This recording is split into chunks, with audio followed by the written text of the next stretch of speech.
الحمد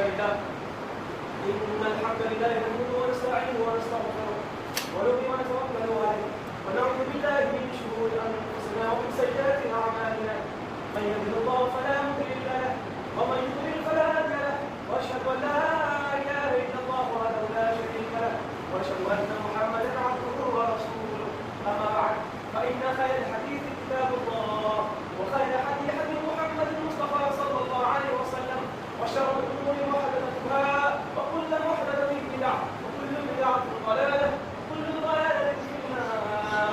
قال الله عز وجل في القران الحكيم قال نقول اعوذ بالله من الشيطان الرجيم بسم الله الرحمن الرحيم قاف والقران المجيد والعجب والجاء فقال الكافرون هذا شيء عجيب أإذا متنا وكنا ترابا ذلك رجل بعيد قد علمنا ما تنقص الأرض منهم وعندنا كتاب حكيم بل كذبوا بالحق لما جاءوا فهم في عمد ضريب أفلم ينظروا إلى السماء فوقهم كيف بنيناها وزيناها وما لا ينظرون والأرض مددناها وألقينا فيها رواسي وأنبتنا فيها من كل زوج بهيج توسط وفقها لكل عبد منيب وبشهر سبي وعزة لعمه وكذبوا الرسالة فوقه وضربوا بينهم لا إله إلا الله ولا تجاوز من الإمام وعمل الصالحات وتواصل بالحق وتواصل بالصبر الحمد لله رب العالمين. حتى التعريف الحمد لله ابتدائي پڑھائی رب العالمین کے لیے ہم سب کو بات سارے کام آپ کو یاد ہوگا کہ میں آپ سب کے سامنے طلاق کے تعلق کچھ بات کر رہا تھا. تو اللہ قرآن میں شادی کے بارے میں بہت ہی کم دفعہ قرآن میں بات کرواتے ہیں, لیکن طلاق کے بارے میں کم سے کم 5 سے 6 جگہ اللہ قرآن میں فرماتا ہے, اس سے بھی زیادہ.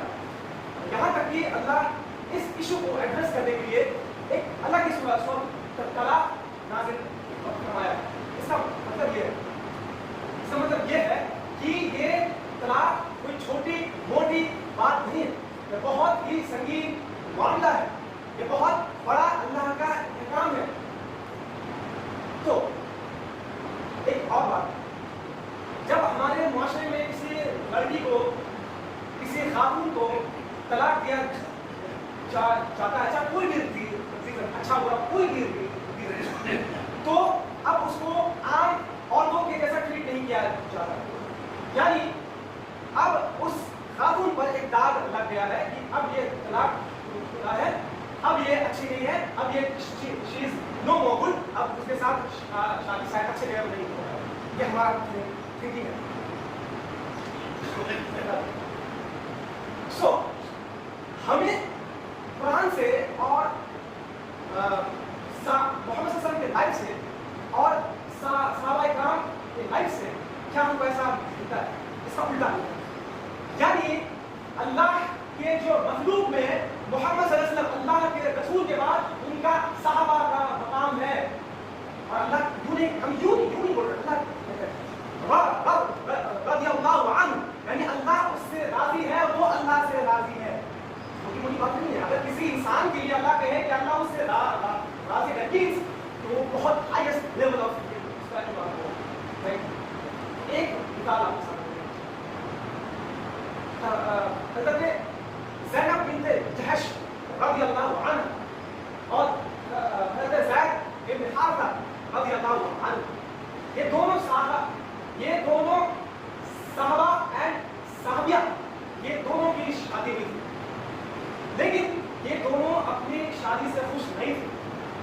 ان کا ریزن نہیں رہی, بس اتنا تھا کہ دونوں اللہ کے خاص اور پاک اور اچھے بچے تھے, لیکن پھر بھی ان کی شادی نہیں چل پائی. اس کا مطلب ہے, اس کا مطلب یہ ہوا اگر کوئی دیندار انسان ہے تو بہت دیندار ہے, بہت دیندار ہے, بہت اللہ والا ہے, بہت اللہ کو مانگا, بہت روزہ نماز ہر کچھ کرتا ہے, اللہ کے نزدیک دونوں قابل احترام ہے. لیکن پھر بھی ایسا ہو سکتا ہے کہ دونوں کے بیچ میاں रिलेशन होता है, जो अच्छे अंडरस्टैंडिंग होते हैं, वो नहीं बन पाए। ऐसा बहुत इसका मतलब। और दोनों सहाबा एंड सहाबिया जो है मोहम्मद सल्लल्लाहु अलैहि वसल्लम के पास आए और मोहम्मद सल्लल्लाहु अलैहि वसल्लम ज़ैद इब्न हारिसा को बार-बार ठीक है होता है जो होता है, मतलब जैसे लोग मियां बीवी को काउंसलिंग करते हैं वैसे मोहम्मद सल्लल्लाहु अलैहि वसल्लम बार-बार समझाए, लेकिन शादी नहीं चल पाई। और आखिरकार वो तलाक दोनों का हो गया। लेकिन फिर भी उस सोसाइटी में तलाक शुदा को कभी भी बुरी या निचली दर्जे से देखा नहीं जाता था। इसमें बहुत सारे बहुत सारी बातें हैं, उसमें नहीं जाना चाहे, बस ये कह रहे हैं कि साहबा के लाइफ में भी उन लोग अपने वाइफ को तलाक दिए। क्योंकि हस्बैंड वाइफ नहीं चल पाया इसलिए तलाक दे दिए। लेकिन ऐसा नहीं हुआ था उनके सोसाइटी में कि अब उनकी अच्छे जगह शादी नहीं। बहुत सारे हज़रत उस्मान, जो है उमर, ये लोग भी, यहाँ तक कि मोहम्मद सल्लल्लाहु अलैहि वसल्लम भी बेवा औरतों से शादी की बेस्ट एग्जाम्पल मोहम्मद सल्लल्लाहु अलैहि वसल्लम जब 25 साल के थे तब वो 40 साल की हालत में खदीजा रज़ियल्लाहु अन्हा से शादी की। अभी का नौजवान अगर 25 साल का हो और वो 40 साल का बेवा औरत जिनकी 2 बार पहले शादी हो चुकी हो और उनके 3-4 बच्चे हैं, क्या वो शादी करेगा? नहीं करेगा। क्यों? क्योंकि बोलेगा इसका बच्चा हुआ, तलाक हो गया। दैट मींस इस खातून में कोई अगर ऐसा होता तो क्या खदीजा रज़ियल्लाहु अन्हा से शादी करते? इसका मतलब क्या है? इसका मतलब है अखलाक, यानी we have to think, we have to rethink, we have to reform. ये जो थिंकिंग है भाई, इसको थोड़ा ये जो थिंक है हम लोग को जब रिबिल्ड करना पड़ेगा। अगर किसी का तलाक हुआ है इसका मतलब ये नहीं है कि वो दाग है, वो बहुत बुरी है, अब उससे और अच्छे से अब और उसकी जगह अच्छी जगह में शादी नहीं होती। It's a wrong thinking. और बात ये नहीं है, बात ये भी है जब तलाक हो रही होती है तब लोग अपने जिससे तलाक हो रही है उनके बारे में इतनी बुरी बात करते हैं, इतनी बुरी बात करते हैं जो है नहीं, लेकिन झूठ फैलाते हैं। तो अल्लाह क्या कहता है कि जब तुम अपने वाइफ को तलाक देने लग जाओ, तुम अल्लाह का खौफ करो और तुम अल्लाह को याद रखो। हाँ, ये जो अल्लाह ने हुदूद बनाया है ये तुम तोड़ सकते हो, तुम झूठे तरीके से तलाक ले सकते हो, लेकिन दिल का हुदूद अल्लाह के हद से पार मत होना, क्योंकि तुम अल्लाह के हुदूद को तोड़ दोगे। क़यामत के दिन अल्लाह पूछेगा, अल्लाह को तुम्हारे दिल का हाल अच्छे से, अल्लाह को हमारे दिल के हाल अच्छे से मालूम है, वो उस दिन हिसाब देगा। इसलिए कुरान कभी रूल पर एम्फसाइज नहीं करता, कुरान हमेशा एम्फसाइज करता है आपके दिल का हाल। तो अल्लाह हमेशा कहते हैं तुम अपने दिलों के हाल, अल्लाह तुम्हारे दिल के हाल को जानता है। तो ये बात इसका मतलब अगर हमें जो तलाक थिंकिंग है इसको हमें चेंज करना है।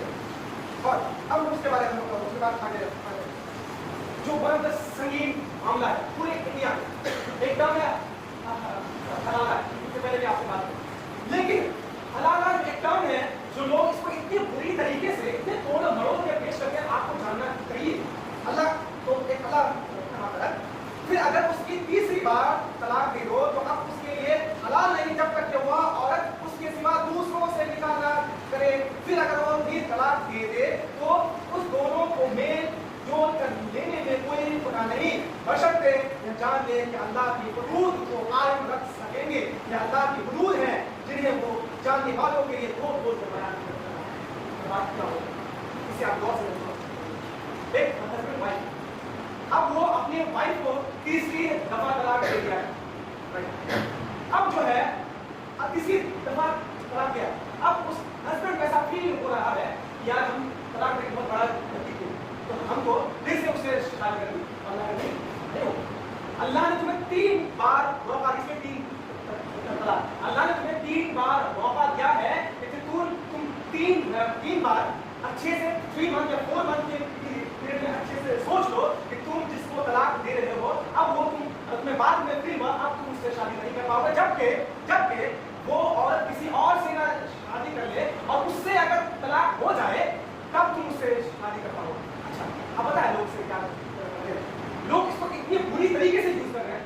लोग ने बहुत कम लोग, मतलब 100% में 0.1% बहुत कम लोग, लेकिन इंडियन मीडिया से इतनी गंदी तरीके से मतलब फैला रहा है कि हमें बात करना है क्या की शादी पहले करवा दिया और उससे दहेज ले लेंगे, ठीक है।